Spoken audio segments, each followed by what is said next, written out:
سیورا و این 10 نفر جوانان طریق کوتای پرزیدنت جمهوری تاجیکستان دانشگاه را ختم نموده برای ادامه فعالیت مهنتی به صفت آموزگار به کار قبول کرده شدند.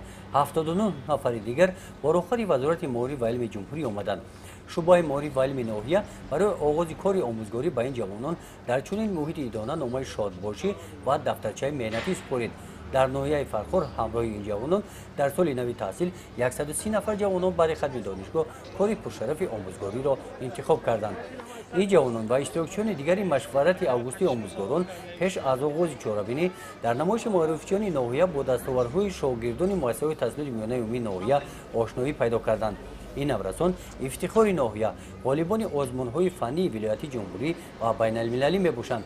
در ناحیه فرخور شماره مؤسسه‌های تعلیمی امسال به 59 عدد رسانیده شد.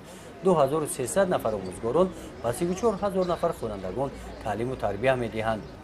در چنین وضعیت تنطنوی از بین خوانندگان ناحیه این خوانندگان به صف سازمان‌های طلبگی قبول کرده شدند. جمعیت وسیع کارمندان ساحه مشورت اوگوستی آموزگاران در تالار مقامات اجرایی حکومت دولتی ناحیه با اشتراک رئیس ناحیه، رهبران تشکیلات مؤسسه‌ها، دیرکتوران مکتب‌ها، معلمان سابقه‌دار و جوانان دایر گردید.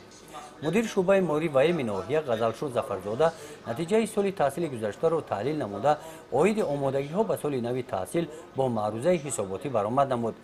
قید کرده شد که در سال تحصیلی گذشته در ناحیه مؤسسه تحصیلات میانه عمومی رقم 15 گشوده شد.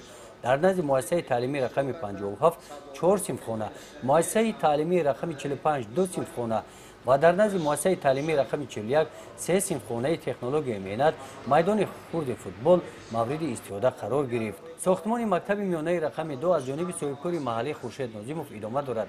در 5 سال اخیر در ناحیه مؤسسه تحصیلاتی تا مکتبی از 1 عدد شمارش به 10 عدد رسانیده شد. در این جمعیت سابقه‌داران مهنت برآمد نموده جهت دستگیری ساحه معارف و علم و اساسگزار صلح و وحدت پیشوای ملت پرزیدنت جمهوری تاجیکستان محترم امامعلی رحمان اظهار سپاس بیان نمودند. در جنبست مشورت اوگوستی آموزگاران از نام مقامات اجرایی حکومت دولتی ناحیه با آموزگاران تحفه‌های خودروی قدر کرده شدند و یک چند نفر معلمان نشان سرسینگی علوچی معارف و علم جمهوری تاجیکستان قدر کرده شد. برای نایل گشتن به نتیجه‌های بلند در ساحه معارف و علم بیرق سیار به لیسه دولتی رقم 1 ناحیه سپاریده شد.